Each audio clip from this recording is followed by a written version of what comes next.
Assalamualaikum dan salam sejahtera. Saya Cikgu Fazli. Tahukah anda bahawa selepas kekalahan Jepun, British memperkenalkan dua bentuk pentadbiran di Tanah Melayu? Mari kita pelajari ciri-ciri Perlembagaan Malayan Union dan peranan BMA.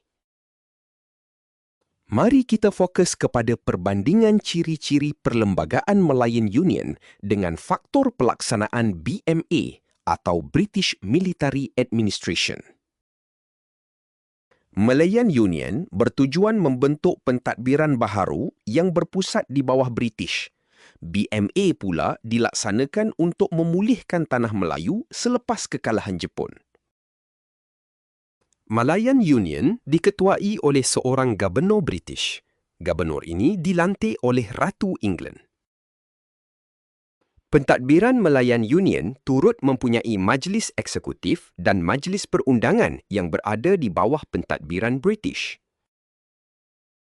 Negeri-negeri Melayu bersekutu, negeri-negeri Melayu tidak bersekutu, Melaka dan Pulau Pinang disatukan di bawah satu pentadbiran.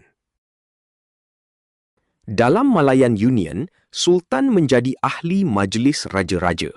Peranan mereka terhad kepada soal agama Islam dan adat istiadat Melayu.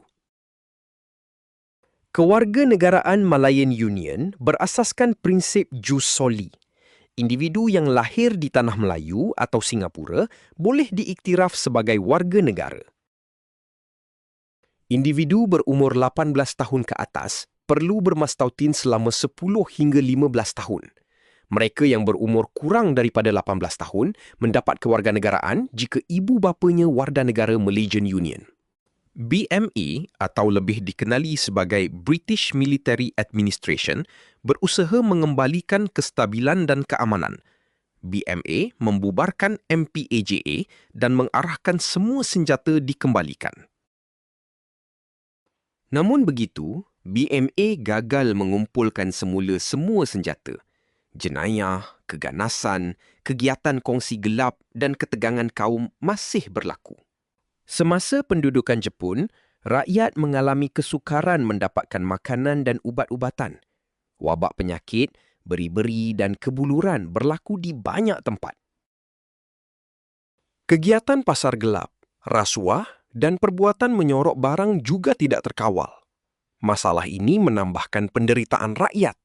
BMA berusaha untuk memulihkan infrastruktur, ladang getah, lombong biji timah dan kemudahan kesihatan yang rosak akibat peperangan. Melalui usaha pemulihan ini, BMA mahu mengembalikan kepercayaan rakyat dan mendapatkan sokongan terhadap kepulangan British ke Tanah Melayu. Kesimpulannya, Malayan Union berkaitan penyusunan pentadbiran, kedudukan Raja-Raja Melayu dan kewarganegaraan. BMA pula berkaitan pemulihan keamanan, kehidupan rakyat dan ekonomi selepas perang. Kesimpulannya, BMA berperanan memulihkan keamanan dan kehidupan rakyat selepas perang, manakala Malayan Union mengubah sistem pentadbiran, kedudukan Raja-Raja Melayu dan kewarganegaraan. Fahami perbezaannya agar fakta sejarah lebih mudah diingati. Okey, setakat itu dahulu dari cikgu. Kita jumpa lagi untuk sesi pembelajaran seterusnya. Terima kasih.